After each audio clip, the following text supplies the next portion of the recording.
Hi guys, welcome to Lair of the Lycan, aka the HQ of metal. Metal music to me is rebellion, expression, brutality, nonconformity, oneness, victory and serenity. And in this mini-series we'll be looking at the best metal albums in the last 10 years. So we're pretty much at the end of the decade. Now would be a good time as any to reflect on the era which has legitimately shown just how innovative and unique metal can be. Bands such as Metallica and Megadeth released albums which showed them keeping up with their contemporary counterparts with ease. It was the scene's new blood which kept things truly interesting. We might have slipped out of the mainstream further than ever before, but all that means was that subgenres on subgenres were invented, existing ones completely redefined, and future classics unleashed onto the world with freedom and focus. So here goes.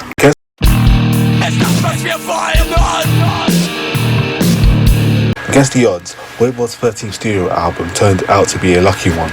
The death of talismanic guitarist Piggy in 2005 may not have ended the Canadian story, but it certainly made moving forward a daunting proposition. But such was their flair on the verb that the new guitarist Dan Tree Mongrain brought to 2013's Target Earth. It felt more like an exercise and an artful continuity than a break from the past. But if the first Piggy Les Voivod record steadied the ship and kept fans happy, their 14th full-length The Wake was where the most instinctively subversive of bands veered off.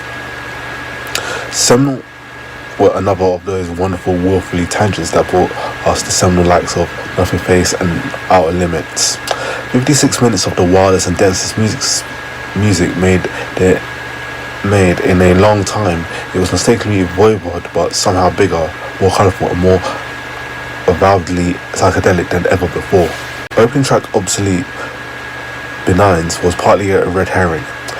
Its central riff letting you know precisely whose world we've been transferred into. By the time that end of the dormancy slivered into view, the sonics celestially had been kicked in the landscape and suddenly looked a lot less reassuring. The level of invention here was absurd, with Snake's voice providing a narrative glue. Voivod sounded drunk on ideas, these songs, generous propositions, allowing each other bizarre detour to reach its most satisfying unnatural conclusion. There were plenty of Dimension Hatros era feels for the faithful, of course. All confusion was like all of the band's 3 late 80s moments crammed into 6 breathless and joyously wonky minutes, while Always Moving was part of a pop-wired thrash part Sid Barrett reverie. But at its heart, amid the kaleidoscopic skew-riffed meltdown of the spherical perspective, the collapsing grooves of Event Horizon, and the bewildering cinematic frenzy of closing Colossus Sonic Mycelium, The Wake was nothing like else on Earth, and proved Voivod were still in a class of their own of one.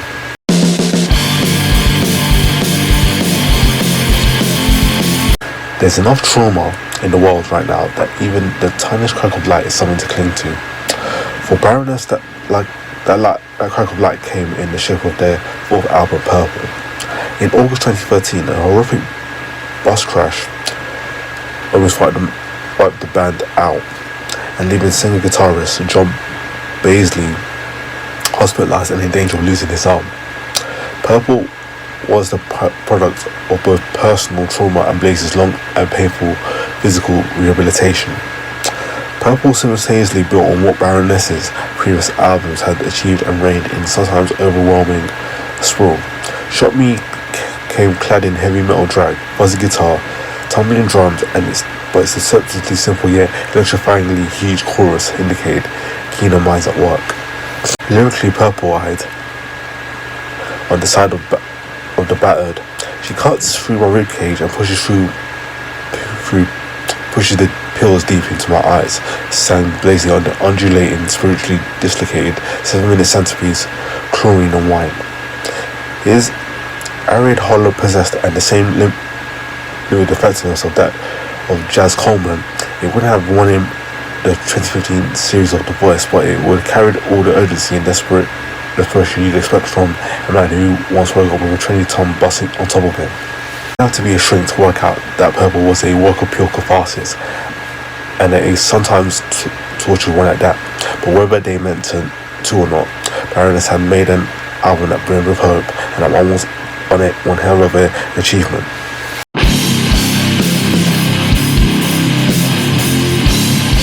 No worries if this King Gizzard and Wizard Lizard album is not to your taste.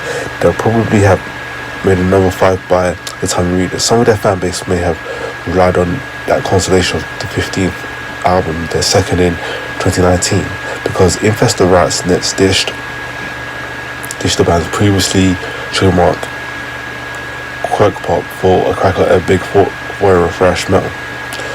No, really.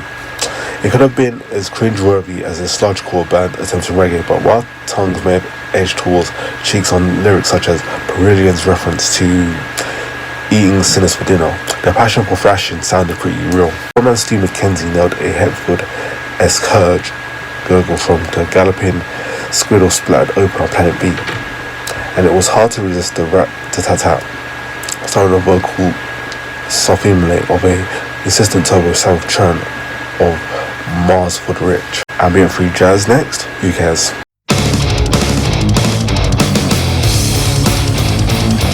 We approached the 20th anniversary in 2017. The Dillinger Escape Plan's New Jersey Masters of Mind-Mints and Mathcore shunned the new usual soccer gratulatory nostalgia route by going on an extended hiatus. It was a typically obtuse move from a band who had steadfastly refused to toe the line from day one.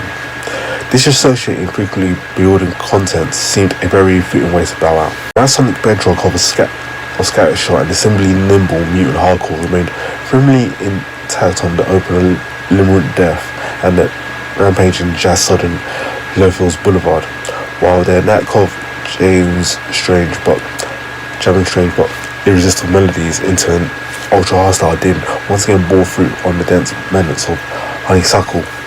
Meanwhile, Figu was 4 minutes of disfigured glitch beats and resonance like surrealism and wanting not so much to be as nightmarish artful joyride. Dillinger remained a proudly unique proposition, and this association was thrilling.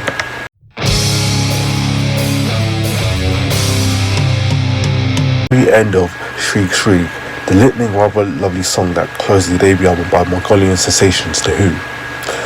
The music gently faded to expose rhythm that backboned almost an entire album. The sound of trotting hooves. It was like being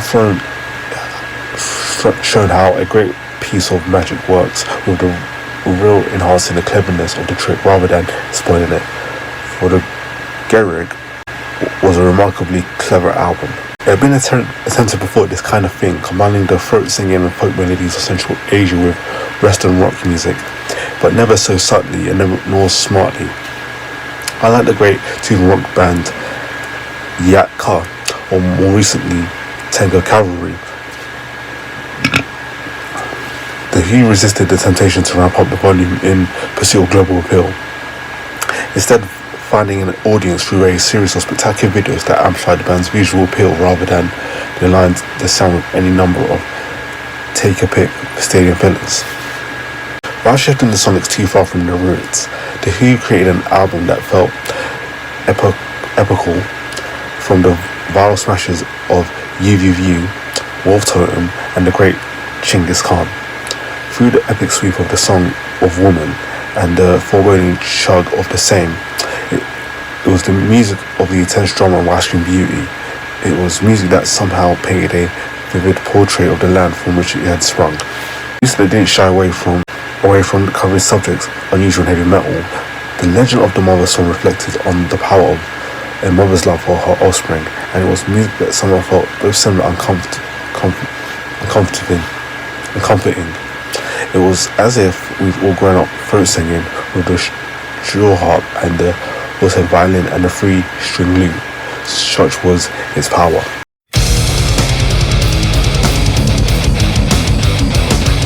Manov's highly successful take on Viking-obsessed death metal with a pop-tastic ear for melodic riffs had been honed to a sharp spear point by 2016. Swedish metalists had been singing about Northology for years, but Jomsviking was their first true concept album, and it was based on an epic story written by vocalist Johan Hegg himself.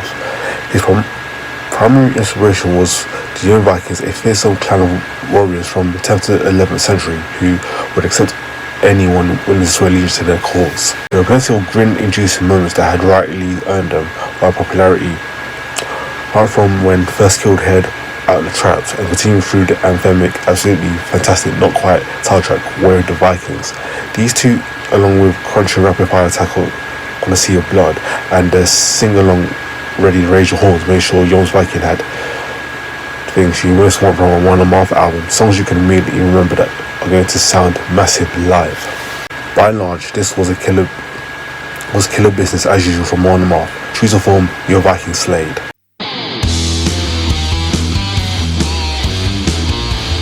During the last decade, the sneaking album out with absolutely no prior warning became known as doing a Beyonce, such as the case with Sleep's 4th album, which they dropped from up on very high. By the sound of things, with next to no notice in 2018, on April 20th, of course. No to weed and cranking things up as far as they would go. The science made good on Sleep's position as the stoner metal's benevolent, omnipresent forebearers, all crushing revs and reached out doom. This was the sound of Sleep's maturing but not quite growing up, still captivated by the herb, still with a sense of humour, but still making a bone-rattling racket that would make even the most abstemious of listeners fly over on a higher mental plane. It felt as if the band had finally crawled, bong rips and all, towards the sound that they always wanted to commit to the record. It was Sleep's spiritual essence finally realised in full.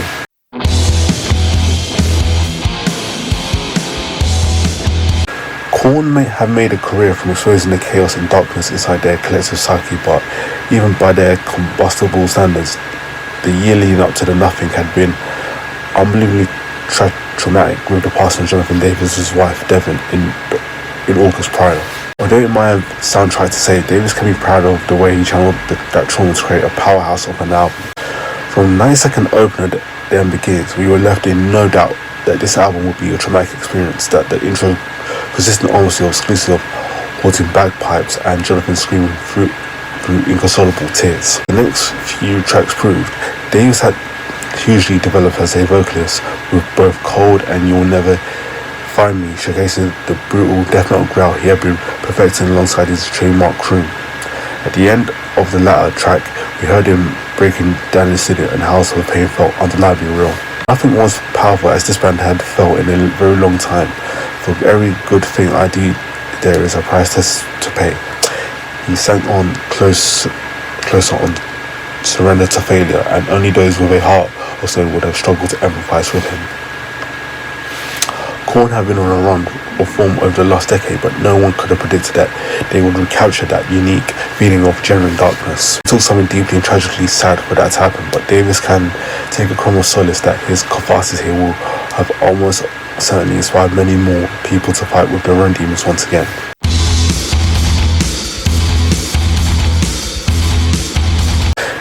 The Pale Emperor was, by Marilyn Manson's standard, a relatively stripped-back affair, focusing more on his music than the persona and the showmanship that had dominated previous records.